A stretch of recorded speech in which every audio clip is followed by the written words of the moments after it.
할렐루야. 하나님이 오늘도 우리 가운데 살아계심을 믿습니다. 여러분 가운데 살아 역사하시는 하나님이 오늘도 이 저녁 기도하는 가운데 경험케 되기를 간절히 소원합니다. 오늘 우리에게 주신 하나님의 말씀 요한계시록 2장 18절로 29절의 말씀입니다. 요한계시록 2장 18절로 29절의 말씀 함께 여러분과 제가 함께 교독하여 읽도록 하겠습니다. 요한계시록 2장 18절로 29절의 말씀 교독하실 때에 제가 먼저 읽겠습니다. 저희가 가진 매일 성경 7월 5일 본문입니다.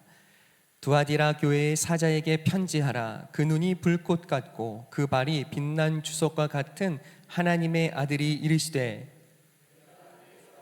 사랑과 믿음과 인내를 아노니 내 나중 행위가 처음 것보다 많도다. 그러나 내게 책망할 일이 있노라. 자칭 선지자라 하는 여자 이세벨을 내가 용납함이니 그가 내 종들을 가르쳐 꿰어 행음하게 하고 우상의 제물을 먹게 하는도다.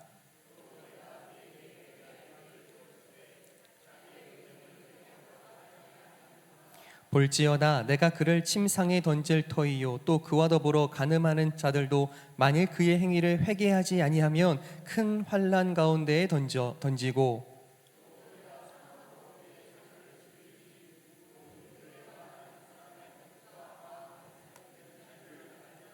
내가 너희 각 사람의 행위대로 갚아주리라. 두아디라에 남아있어 이 교훈을 받지 아니하고 소위 사탄의 깊은 것을 알지 못하는 너희에게 말하노니 다른 짐으로 너희에게 지울 것은 없노라.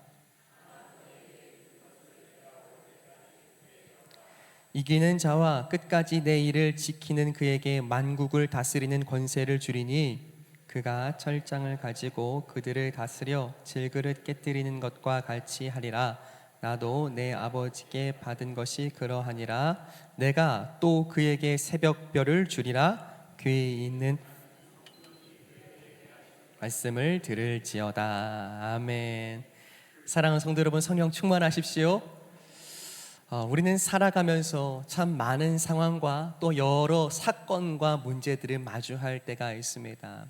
그런데요, 또한 우리의 삶을 살아가는 동안 우리가 믿음을 가지고 이 땅을 살아갈 때에, 특별히 믿는 자 되어 성도 되어 살아갈 때에 그 믿음은 언제나 믿기 전과 믿은 후가 정확하게 달라져야 할 것을 우리에게 가르치고 있습니다. 다시 말하면 그저 우리의 삶이 주님을 믿고 정말 하나님을 우리 가운데 주시는 놀라운 구원자요 창세주로 고백한 이후에 인격적으로 우리 주님을 만났다고 고백할 수 있는 그 이후의 삶은 이전의 삶과는 어떻게 해요? 전혀 다른 삶을 살게 된다는 뜻입니다. 여러분 어떠십니까? 우리의 삶과 우리의 일상을 되돌아보았을 때에 내가 참으로 믿기 전과 믿은 후는 여러분들이 생각하시기에 어떻게 달라 있습니까? 정확히 생각해 보면요, 예수님을 참으로 만난 후는요 두 방면에서 참으로 다릅니다. 어떻게 해요? 보이지 않는 영역에서와 보이는 영역, 이 두 부분에서 참으로 다르다는 사실을 우리가 기억해야 합니다.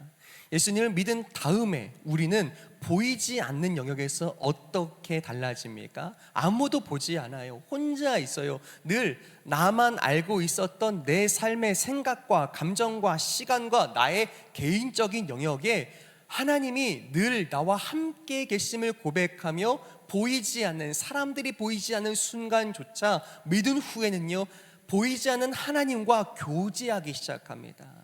사람들에게 보이기 위함도 아니고 내가 어떤 사람인지 인정받고자 하는 것이 아니라 내게 살아 역사하시는, 나와 함께 하시는, 내주하신 성령 하나님을 인정하고 감각하며 보이지 않을 때에 하나님과 깊은 관계 가운데 머물러 살아가는 것이 신앙생활하며 겪게 되는 가장 놀라운 변화 중에 하나라는 사실입니다.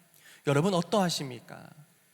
아무도 보이지 않을 때, 아무도 보지 않는다고 느껴질 그때 나 홀로 그저 내 삶을 덤덤히 묵묵히 살아가는 그 시간에 우리의 삶은 하나님과의 깊은 교제 가운데 부름을 얻는 것처럼 느끼고 변화된 마음으로 살아가고 있습니까? 아니면 그저 믿은 그때와 믿지 않았을 그 이전과 전혀 다르지 않은 삶을 살아가고 있습니까?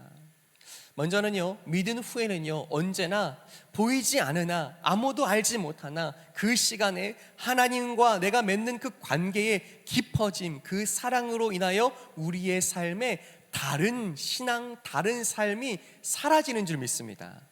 그렇다면요, 보이는 영역에서는 어떻게 신앙이 다른 삶을 가지고 옵니까? 보이는 영역에서는요, 이전에는요, 누군가를 만날 때는요, 언제나 목적이 있었어요. 내가 누군가를 가까이 친밀히 대할 때는요, 그에게 사실 나도 얻을 만한 것이 있어서였어요. 적어도 그를 만나는 이유는 나를 즐겁게 해주니까, 그와 만나면 내가 즐거우니까, 내게 무언가 이득과 유익이 있어야만 그를 상대하고 만났다면, 그래서 우리의 모든 인간관계의 목적과 그 모든 방향이 나 중심적인 이기적인 마음이었더라면, 믿은 후의 삶은 어떻게 돼야 합니까? 마땅히 그를 생각하시고 사랑하시는 하나님 마음과 그분의 시선과 그 긍휼함대로 바라보며 마주하며 사랑하게 되는 것이 믿은 후의 변화인 줄 믿습니다. 여러분 어떠십니까? 여러분 삶에는 이 믿은 후 그리스도를 내 마음의 구주로 영접한 이 이후에 있어야 할 변화들이 마땅히 경험케 되고 있습니까? 아니면 조금 반대입니까? 참 안타까운 것은요, 생각보다 우리가 함께 지금 이야기하고 나눈 이 모습에 반대된 신앙생활들이 참 많음을 봅니다.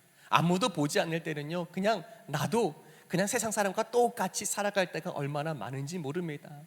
또 더 우리가 생각하게 되는 것은요, 분명 믿는 성도라고 나는 그리스도인이라고 말하면서요, 놀랍게도 보이는 사람들을 대하게 될 때 그들 어떻게 바라보는 거예요? 늘 내 마음에 색안경을 끼고 저 사람이 내게 이득이 될까 안 될까, 저 사람이 내게 무언가 좋은 것을 가져다 줄 사람인가 아닐까를 늘 나 중심적으로 생각하면서 그것을요 늘 무게에 달아보는 것이 우리의 마음과 생각이라면, 여러분 다시 말씀 앞에 바로 설 수 있는 저와 여러분 되기를 간절히 소망합니다.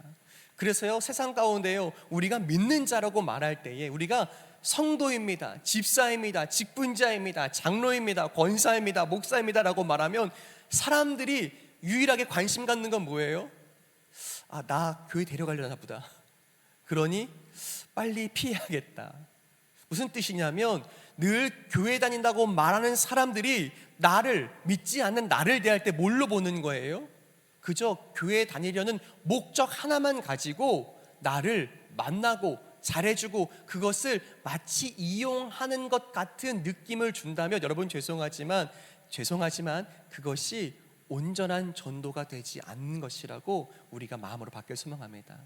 그보다 앞서 당신을 하나님이 어떻게 사랑하시는지를 우리의 삶으로, 우리의 마음으로, 우리의 시선으로 우리가 그들을 대하는 보이지 않는 많은 손과 발과 또한 행동들로 하나님 살아계심을 보여주게 될 때에 우리가 건네는 우리의 참된 사랑의 언어들이 그저 전도를 목적 삼는 만남이 아니라 당신을 위하여서 주시는 하나님의 긍휼함이 내 안에 넘쳐 흐르기 때문에, 그래서 이 사랑을 전할 수밖에 없다고 삶으로 보여주실 수 있기를 간절히 축복합니다.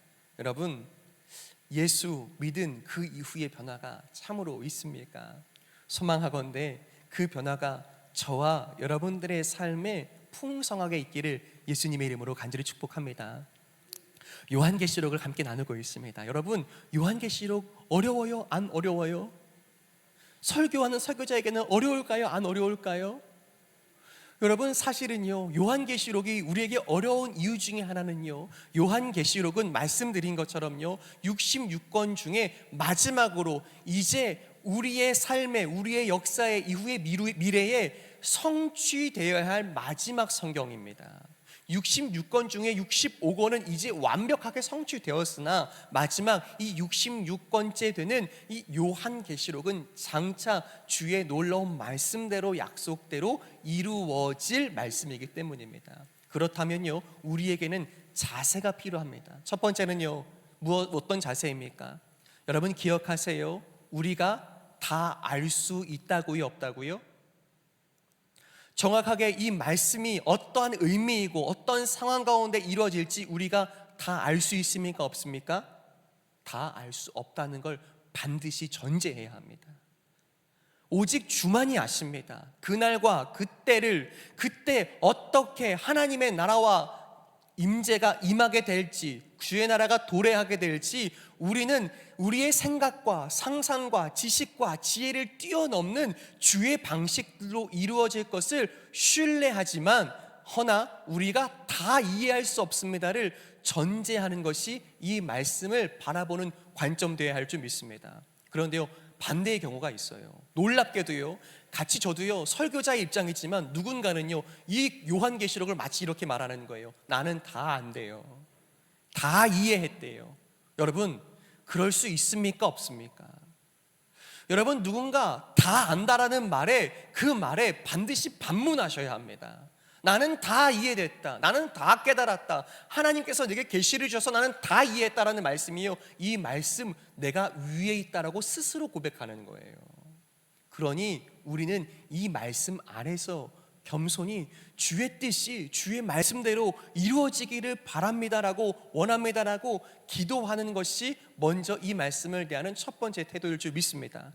그래서 첫 번째 겸손한 태도가 필요해요. 두 번째입니다. 여러분, 두 번째는요, 이 말씀은 우리에게 두려워하라고 주신 말씀이 아닙니다. 그런데요, 저도요 오래도록 신앙생활하고 자라오면서 이 요한계시록의 말씀은 언제나 두려운 말씀으로만 받았어요. 신학을 하면서도요, 이 말씀이 과연 어떤 말씀으로 우리에게 주시는지라고 깊이 생각하며 받아보지만 어렵기도 하고 여전히 두려운 마음이 오랜 시간 가득했습니다. 그런데요, 다시 깨닫는 바가 있어요. 무엇입니까? 이 말씀은요 그저 우리에게 두려워 마지막 때를 벌벌 떨으라고, 그래서 심판주가 되시는 주님이 오실 때에 어떻게 있어야 될지 늘 두려운 마음으로 벌벌 떨며 살라고 우리에게 두려움 가운데 머물라는 말씀을 주신 것이 아니라는 사실이에요. 오히려요, 낙담에 있을 성도들, 이 말씀이 기록되고 선포되었을 때에 이제 로마의 황제는 마치 세상의 신과 하나님처럼 군림해 있을 때, 도무지 우리가 믿는 하나님은 이 땅과 이 나라에 아무런 힘이 없는 그저 보이지 않는 하나님처럼 느껴질 때, 그때 무슨 말씀 주시는 거예요? 아니, 이 땅의 모든 권세, 이 땅의 마지막 종지부, 이 땅을 심판하실 이는 오직 그리스도이시다라고 선포하시면서 그들에게 소망과 위로와 격려와 희망의 말씀으로 이 말씀을 주신 줄 믿습니다. 또한 우리에게 누구에게 이 말씀을 그렇게 주십니까? 우리에게 주시는 줄 믿습니다. 때로는요, 우리가 살아가야 하는 이 말세지말, 무슨 뜻이냐면요, 여러분, 말세지말이 무슨 뜻이에요?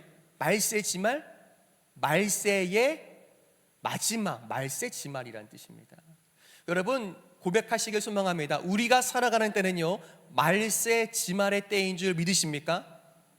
정말 주님 다시 오신다는 그날이 하루하루 더 가까워지고 있으심을 정말 믿으십니까? 여러분, 이것이 우리의 공통된 믿음이 되어야 하는 줄 믿습니다. 자, 성경대로 말하면요, 말세의 시작, 마지막 때의 시작이 언제입니까? 여러분, 말세의 시작이 언제예요? 언제부터 말세일까요? 자, 여러분, 이제 오늘부터 배우시는 거예요. 말세의 시작은요, 예수님이 아기 예수님으로 오신 그때부터가 말세의 시작입니다. 언제부터라고요? 예수님 초림하셨을 때에. 무슨 뜻이냐면, 이제 정말 마지막 때에 하나님의 구원이 이 땅에 이루어진 2000년 전 그때 예수님께서 이 땅에 오신 그때로부터요 이제 말세는 시작된 거예요. 그리고요 이제 그 시간은 흐르고 흘러 그 말씀대로 사람들과 세상은 날이 갈수록 악으로 물들어가고 죄악으로 충만하여지며 이제 더욱더 하나님의 심판의 때, 하나님께서요 이 땅 가운데 믿음과 믿음이 아닌 것들을 저울 달아 심판하실 그때가 날이 갈수록 가까워지는 것을 우리가 경험해야 할 줄 믿습니다. 그런데요, 그렇다고 해서요 두려움에 떨라고요 말라고요? 두려움에 떨라고요 말라고요? 다시 하겠습니다. 여러분, 두려움에 벌벌 떨라고요 말라고요? 말라고요. 여러분, 우리가 벌벌 떨어야 되는 것이 신앙생활이 아니라 오늘 부족한 믿음으로 이 땅을 살아가지만 그런 나를 끝까지, 세상 끝날까지 함께 하시겠다는 성령 하나님을 깊이 의지하고 살아가려고 하는 그 믿음의 실천과 선택으로 하루를 기쁨과 소망과 평안 가운데 살라고 하시는 것이 주의 말씀과 의도인 줄 믿습니다. 여러분 잘 기억하세요. 그렇게 벌벌 떨며 주님 곧 오시겠다라고 강조하고 힘있게 말하니까 어떻게 하는 줄 아세요? 여러분, 사람을 모아서요, 저 외국의 외딴 섬으로 함께 이주하더라고요. 무엇 하겠다는 거예요? 주님 다시 온다고 분명히 믿는데요. 그래서요, 이 땅에서 세상 살이를 다 뒤로 하고 가족도 뒤로 하고 이제 나는 오직 주님 오실 것을 기대하고 살아간다고 마치 아주 좋은 믿음인 것처럼 선택하여서요, 다 포기하고요, 외딴섬에 함께 들어갑니다. 여러분, 그런데 그것이 무엇인 줄 아십니까? 그것이 이단과 사이비가 되는 거예요. 좋은 믿음인 것 같아요. 하나님만 기다리는 것 같아요. 그런데 하나님이 그것을 원하시는 게 아니에요. 세상과 선 긋고 높은 벽을 쌓아서 상관없이, 세상과 전혀 상관없이 살라고 하시는 것이 주의 말씀이 아닙니다. 여전히 이 땅의 세상 한가운데 살지만, 그러나 오늘도 우리와 함께 하시는 성령님을, 예수님이 내일 오신다고 할지라도 오늘 그 성령님과 함께 믿음으로 의지하여 살아가는 것이 말세 지말 마지막 때를 살아가는 우리의 믿음, 신앙생활인 줄 믿습니다. 그러니 여러분, 보이지 않을 때, 아무도 보지 않을 때 하나님과 더 깊이 말씀 가운데 교제하십시오. 그러니 예수님 다시 온다고 내일 오신다 할지라도 오늘 내가 사랑해야 하고 내가 만나야 될 그들을 향하여서요, 주님의 마음과 사랑과 긍휼을 함께 나누고 사는 것이 오늘 마지막 때를 살아가는 우리의 사명과 신앙인 줄 믿습니다. 자, 여러분 이해하셨죠? 자, 이제 그럼 오늘 보는 본문의 말씀을 짤막하게 여러분과 나누기 원합니다. 그러니 분명 어렵고 난해하게 여겨질지 모르나 여러분 기억하세요. 요한계시록의 말씀을 저와 여러분들이 함께 우리의 삶에서 또한 말씀 가운데 나누게 될 때에 하나님 주시는 힘과 위로와 격려와 그 말씀 가운데 담겨진 응원이 마지막 날에 내가 너희의 그 지켜진 믿음을 귀히 보배롭게 여기리라 하시는 주의 말씀이 우리의 삶의 은혜와 믿음으로 이끄실 줄 믿습니다. 자, 오늘은요 두아디라 교회에게 주신 말씀입니다. 여러분, 두아디라 교회라고 하는 이 교회는요, 사도 바울이 함께 말씀으로 섬기며 그렇게 복음을 전하여 세워진 복된 교회입니다. 그래서 현재는요, 이 두아디라 교회 역시도 우리가 흔히 말하는 튀르키예, 이전엔 터키라고 불렸던 유럽 가까이 있는, 유럽 입장에서는 그곳이 아시아처럼 보였기에, 동쪽에 있었기에 소아시아라고 부르는 그 지역에 있는 또 하나의 교회입니다. 자, 두아디라 교회에 주시는 말씀이에요. 자, 두아디라 교회는 어떤 교회였습니까? 먼저요 19절의 말씀을 읽겠습니다. 19절 말씀이에요. 시작. 내가 내 사업과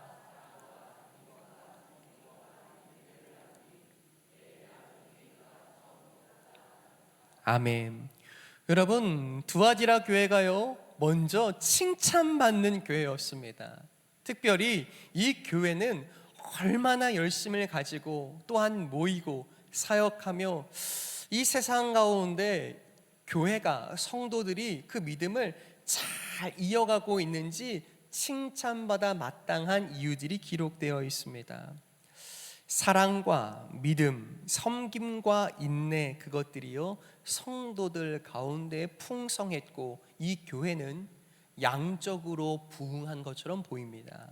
뿐만 아니라 이 교회는 질적으로도 성장하고 있는 것처럼 칭찬받을 이유가 가득해요. 그래서요 나중행이, 지금 그들이 하고 있는 그 모든 신앙의 행태들이 처음 그리스도를 믿었던 그때로부터 비교해 봤을 때 훨씬 더 낫고 훌륭하다라는 평가를 받고 칭찬받고 있는 것이 그들의 신앙생활이었어요. 그런데 여러분 19절에 가만히 보시면요, 여기에 또 기록되어 있는 것이 있어요. 내가 내 사업과, 곧 그들이 하던 일, 그들이 믿음으로 하는 일과 더불어 그들의 삶으로 마주하고 있는 그들의 생계가 달린 여러 일들도 주님이 다루시고 있는 거예요. 분명 칭찬받는 교회요, 질적, 양적으로 성장하고 있는 교회가 맞습니다. 그런데 여러분, 동시에 기억해야 할 것은요, 양적으로 부흥하고 뭔가 질적으로 성장하고 있다고 우리가 느끼고 있을지라도 그래도 그 교회 안에 반드시 언제나 말씀으로 기준하여 점검하지 않으면 우리의 마음, 교회 안에 성도들의 그 모임 안에요, 언제라도 사단은 틈타 올 수 있음을 우리는 기억해야 할 줄 믿습니다. 무엇 때문입니까? 이어지는 20절의 말씀에 보면요, 분명 무척이나 칭찬받아야 하고 또한 그들은 영적으로 질적으로 부흥하는 것 같았는데 주님이 그 교회에 편지하시면서 정확하게 그들이 가지고 있는 신앙적인, 보이지는 않은 것 같으나 그들은 잘 하고 있는 것처럼 외적으로는 보여지나 정확하게 그들이 무너지고 있는 정확한 지점을 주님께서 말씀하고 계십니다. 20절 말씀을 함께 읽겠습니다. 20절입니다. 시작. 그러나 자칭 선지자라 하는 여자 이세벨을 내가 용납함이니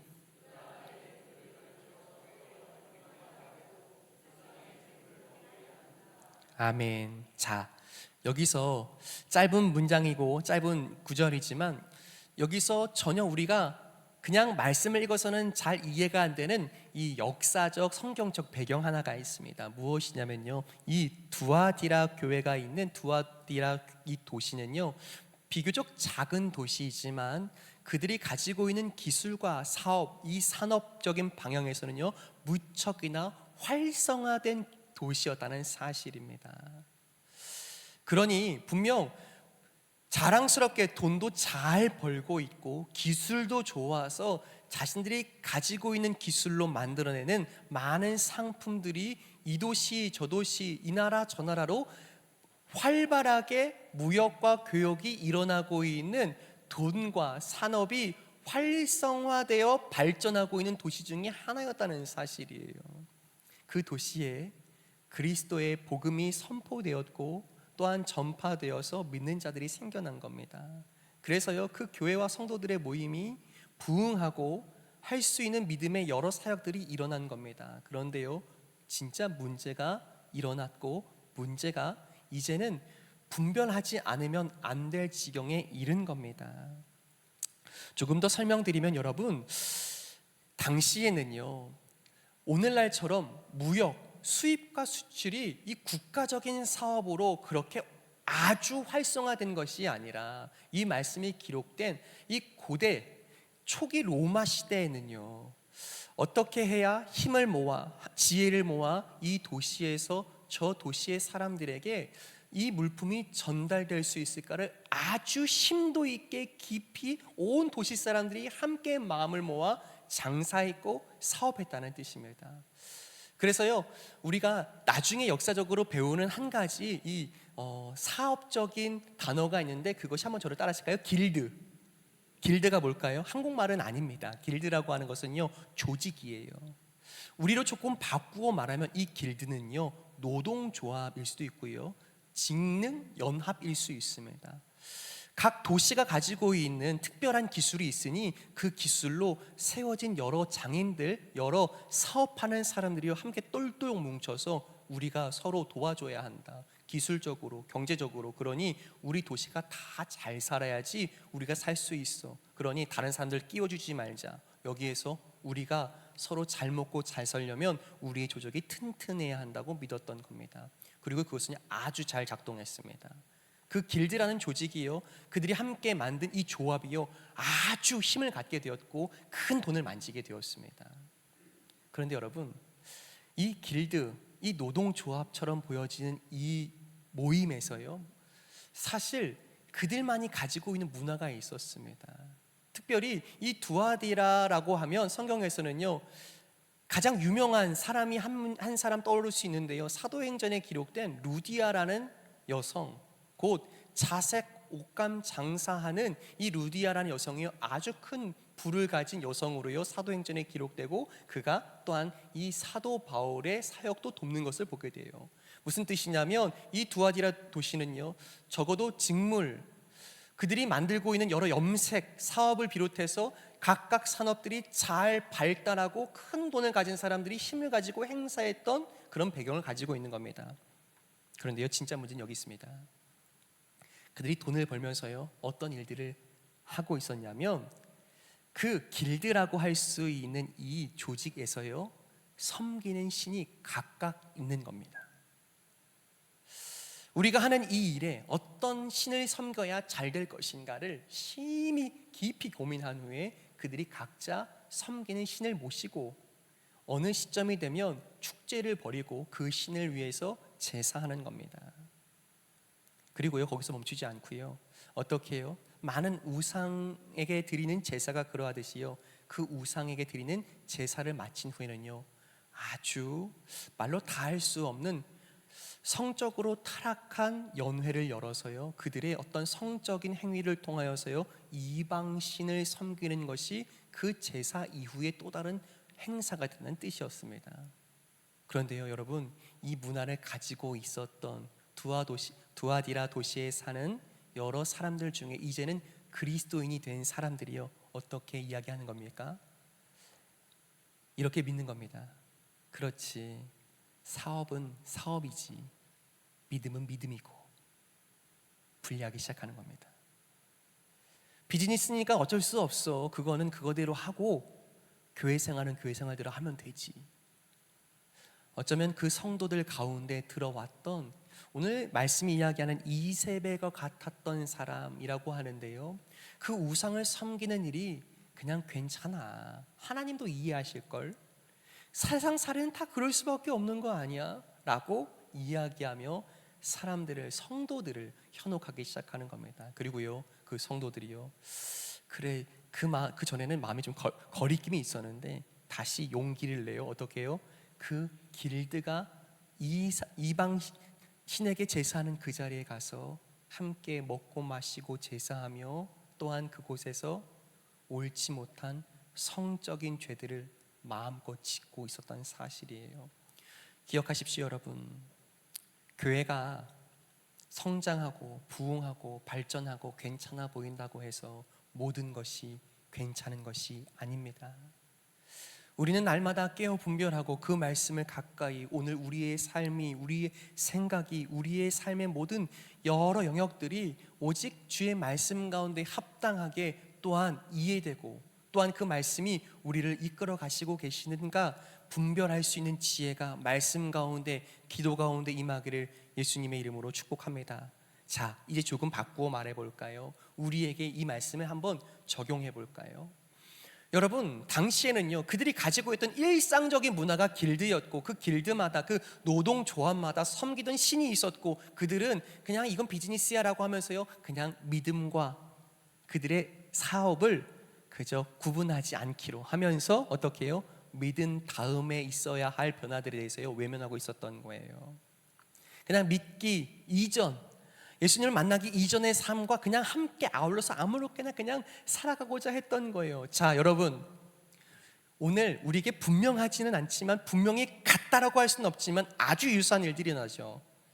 믿는 사람들이 사업을 합니다. 비즈니스를 펼쳐갑니다. 그래서 영업도 필요하고 많은 만남과 계약들이 필요합니다. 그때요, 세상적인 이치와 논리로는요, 반드시 빠지지 않고 저 상대방의 계약에 가장 크게 힘을 갖고 영향력을 미치고 있는 사람에게요, 해야 할 한 가지가 있습니다. 무엇일까요? 그것이 접대입니다.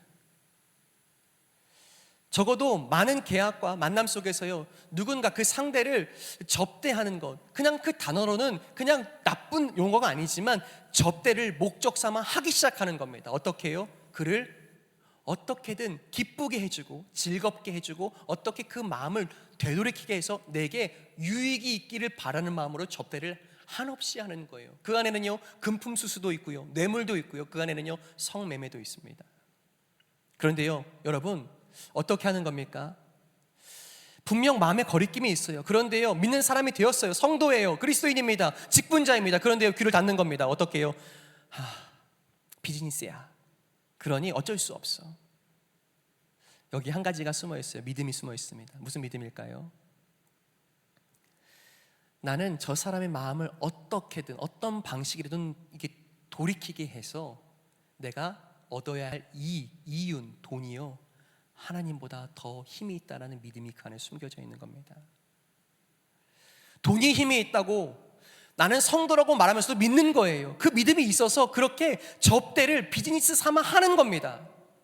무슨 뜻이냐면 길드에서 이 두아디라의 성도들이 했던 그 이방을 섬기는 이방 숭배가 오늘날에도 그대로 적용된다는 뜻입니다. 돈이 힘이 있지, 자본주의 사회에는 돈이 힘이 있는 거야, 돈이 하나님이라고 하는 그 믿음이요, 그 마음에 작동하고 있는 겁니다.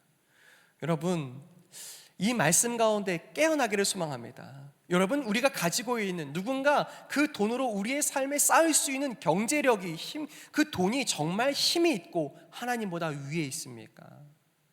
그것이 옳지 않은 믿음이며 그것이 정확하게 성경이 말하고 있는 우상 숭배임을 깨닫는 지혜의 길에 간절히 축복합니다. 그래서요, 때로는 당장 눈앞에 보이는 이익이, 계약이 있어서 옳지 못한 방법으로 그의 마음을 선회하고 되돌리고 싶고, 그것이 옳지 못한 방향들로 내몰이고 여러 수단과 방법들로 그것을 우리가 원하는 대로 틀고 싶을지라도요, 믿는 자라면 믿음 이후의 삶에 합당하게 때로는 쉬워 보이는 그 길을 포기하고 믿음으로 선택하여 돌아가는 길일지라도 믿는 자답게 살아가는 은혜가 있기를 간절히 축복합니다. 그렇다면 이것이 그저 사업하는 사람에게만 있는 일이겠습니까? 그렇지 않죠.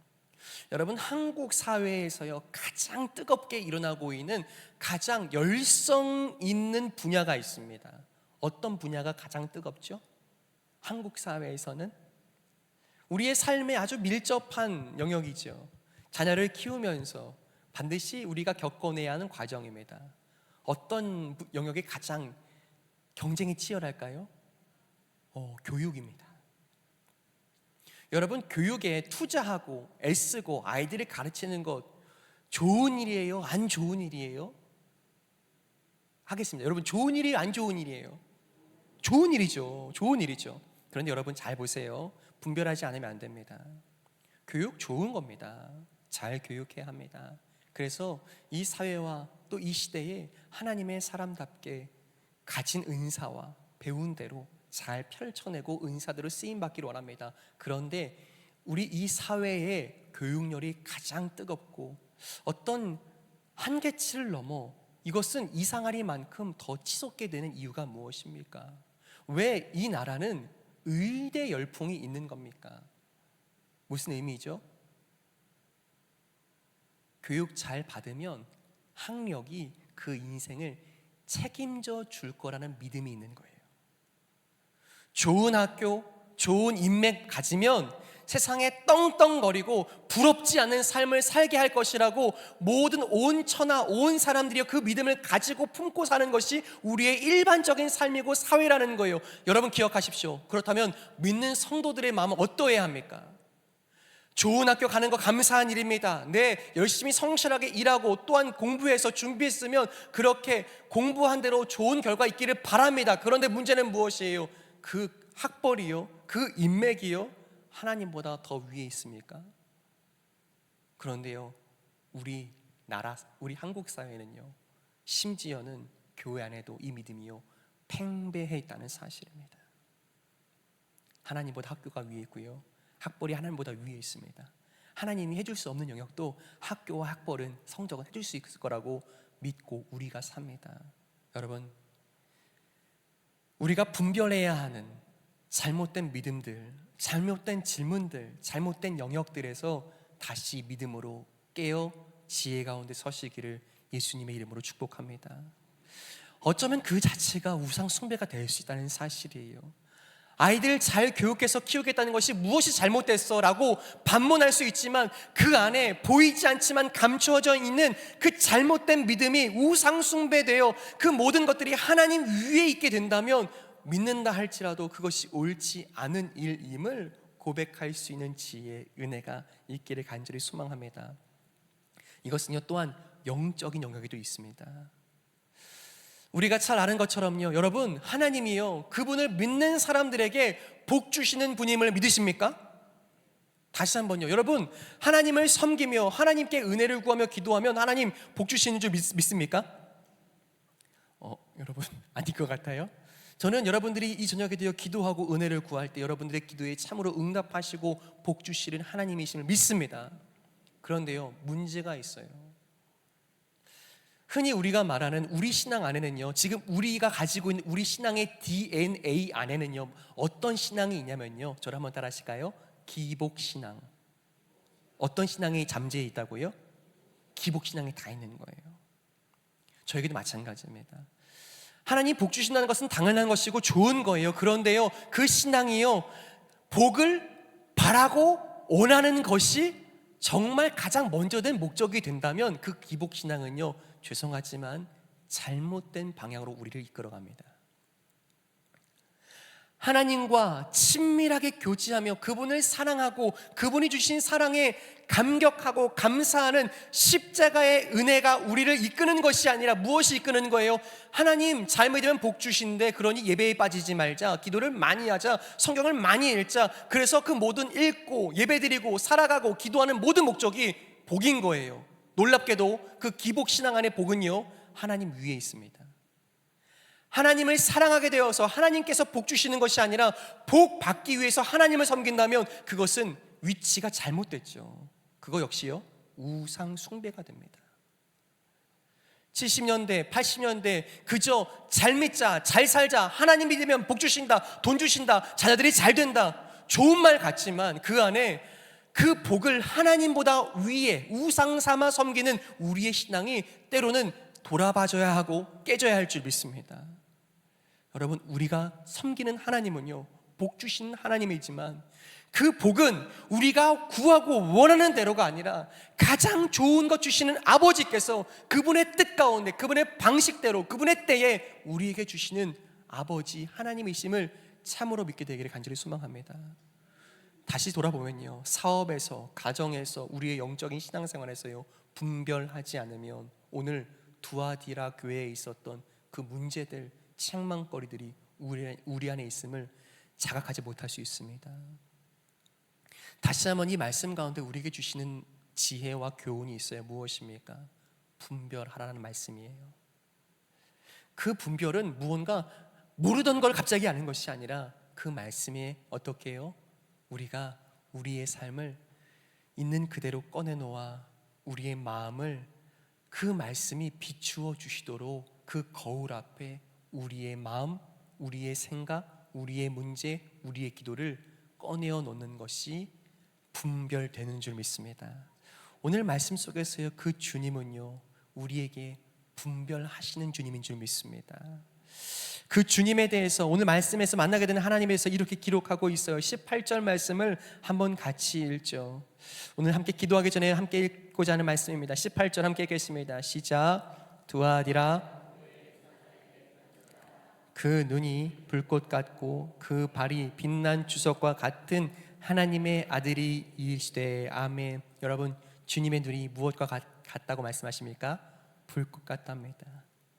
보이지 않는 모든 것까지 꿰뚫으시는 주님이신 줄 믿습니다. 그 주님의 보심 앞에 우리의 마음을 있는 그대로 꺼내놓아 우리의 삶과 우리의 기도의 제목들, 우리의 문제와 우리의 어려움, 우리의 그 마음에 감추어져 있는 잘못된 믿음까지도 주님 보시고 온전히 하게 하여 주시며 가르치시고 깨어나게 하여 주십시오. 기도할 수 있기를 예수님의 이름으로 간절히 축복합니다.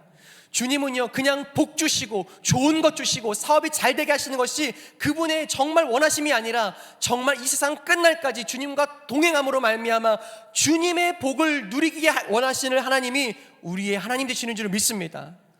그런데 그냥 우리 하는 일 잘 되게 해달라고, 하나님 눈 감고 계세요, 제가 이 사업은 제가 잘 알잖아요, 그러니 가만히 계시고 제가 도와달라 할 때만 도와주세요라고 하는 하나님 위에 있는 우리의 생각, 우리의 비즈니스, 주님 앞에 꺾어질 수 있기를 축복합니다.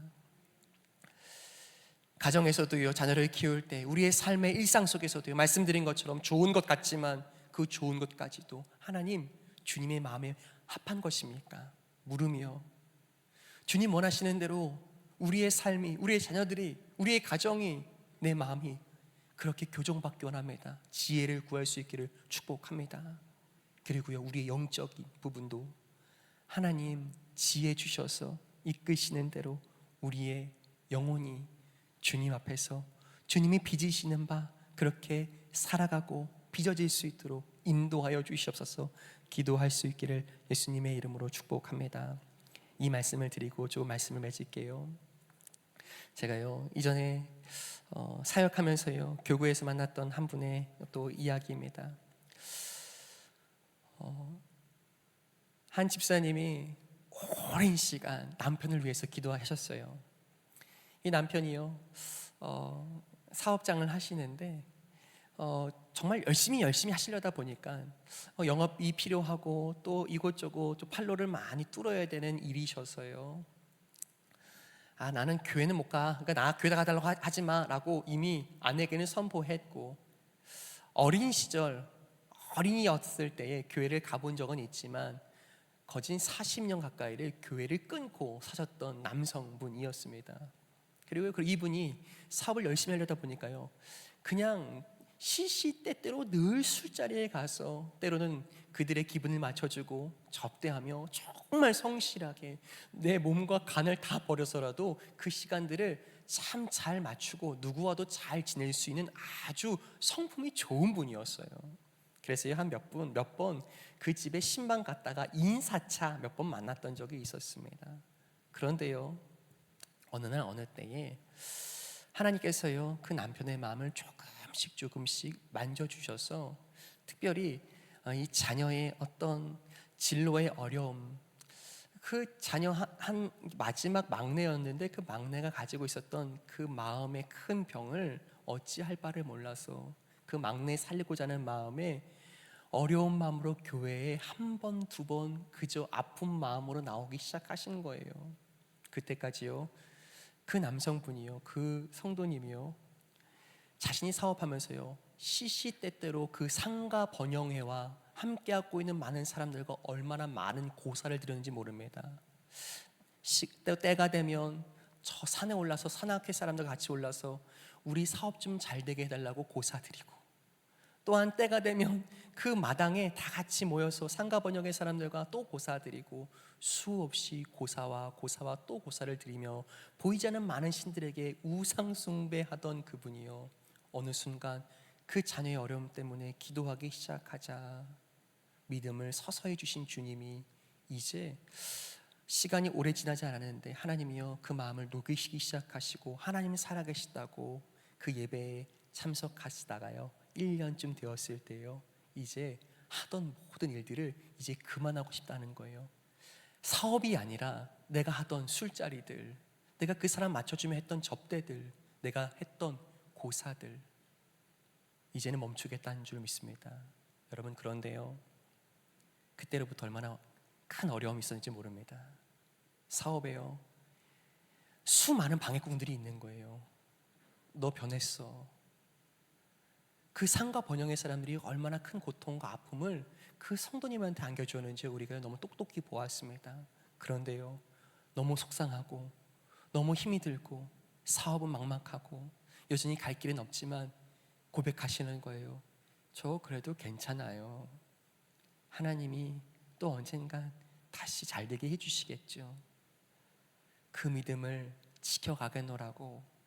그래도 다시는 이제 그 돼지머리 앞에서 나는 다시 절할 수 없다고 선언하고 어려운 가시밭길 갔지만 그 길을 돌아가시는 그 성도님이요, 오늘 놀랍게도 하나님 주시는 은혜 가운데 예배자로, 직분자로 서게 하신 줄 믿습니다.